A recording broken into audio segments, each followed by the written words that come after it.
Kahalal La Yahweh Ba'ashem Yahushai. Double honors unto the apostles of Great Millstone that rule well, and salutations unto the elect pushing the truth of Yahweh Ba'ashem Yahushai. This is just a quick lesson. I got a news article from CP24, April 7th, right? Just came out. A new $10 bill note unveiled to celebrate 150th anniversary of Confederation. Okay, showing you that, or you know, soon to show you that Canada is just as racist as America. It's just more hidden. Okay, you're just more better at covering up your track record. But if you really take your time and do your due diligence and really research meticulously of the history of Canada, you'll know that it is a racist country, and they're just further exercising, their dominion, and they're just really showing off their pomp, their pride that they conquered you with this bill, and even celebrating the 150th anniversary, which is just colonialism. That's all it is. It says Ottawa, the Bank of Canada has unveiled a new $10 banknote to celebrate. Which, by the way, a banknote, all it is a fucking piece of garbage, man, that you can't even wipe your ass with. All right, because these new bills are not even paper anymore. They're whatever silicone or whatever material, but it's not federally. It's not backed by anything of substance, of value. All it is valueless notes. It's fiat currency. It's legal tender. Tender meaning soft, very easily delicate, easily to break, right? And it will mark the first time an Indigenous Canadian and a woman other than the Queen are featured on the country's currency. Oh, great! Clap, I'm sure you're gonna hear claps from Indigenous people, from so-called blacks. Oh, this is wonderful. This is one step ahead. So they put one of our people on the currency, and it's cause for celebration. When you still have our people dying in the ghettos and the reserves, you know. But no, it's wonderful. We're on the currency. You're the young bulls, the wild bulls, the Israelites, selling drugs. They're gonna see their people on the currency. Oh, this is wonderful. You Israelites are impressed by the faintest of things that this devil does.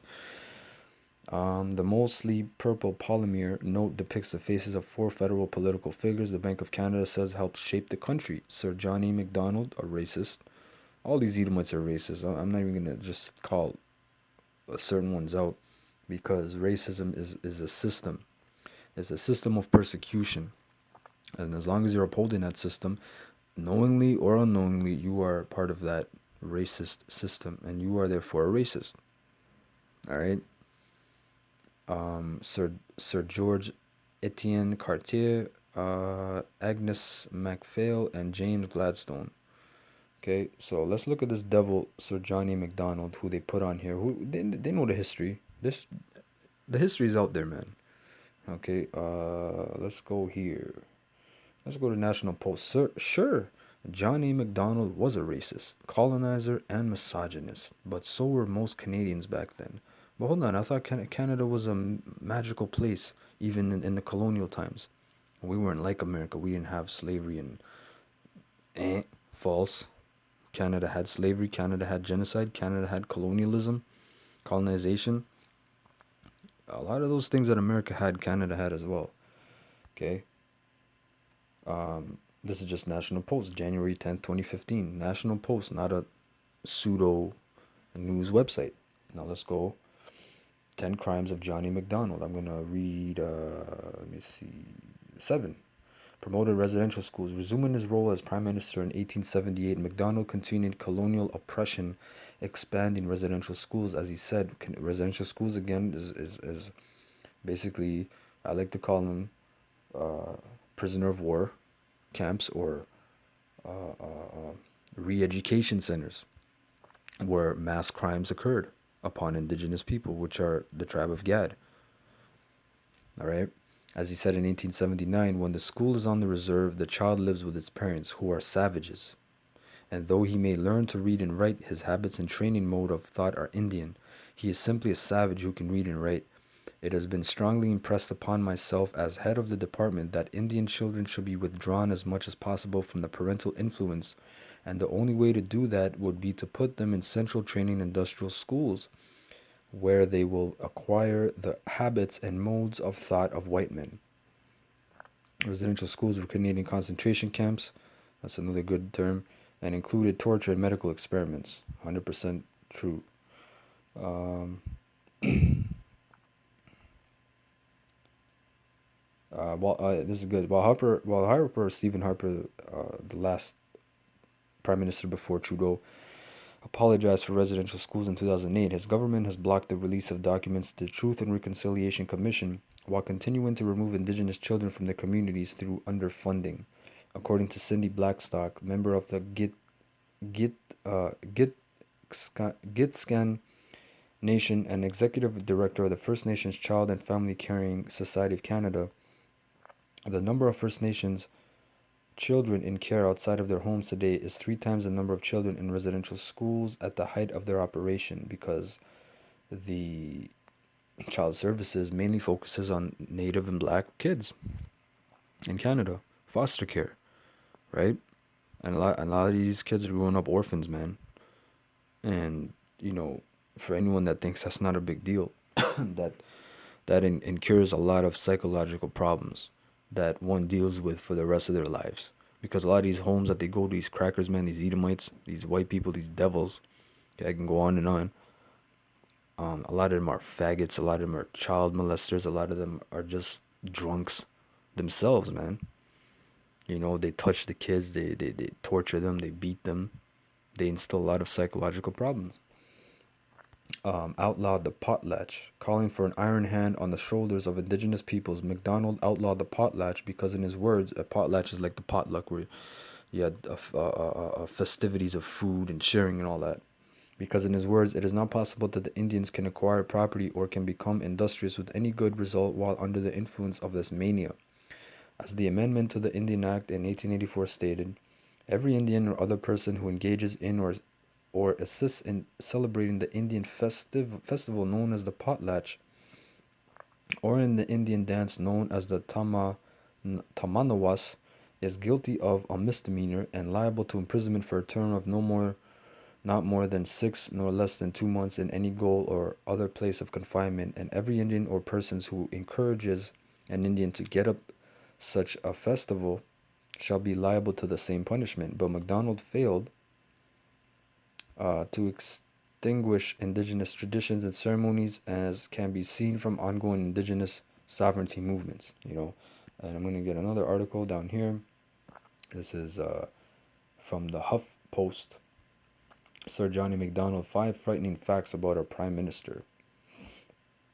And it's frightening because you peons, you're not taught this in school. You're not, you don't learn about this in your quote educational, your public fool system.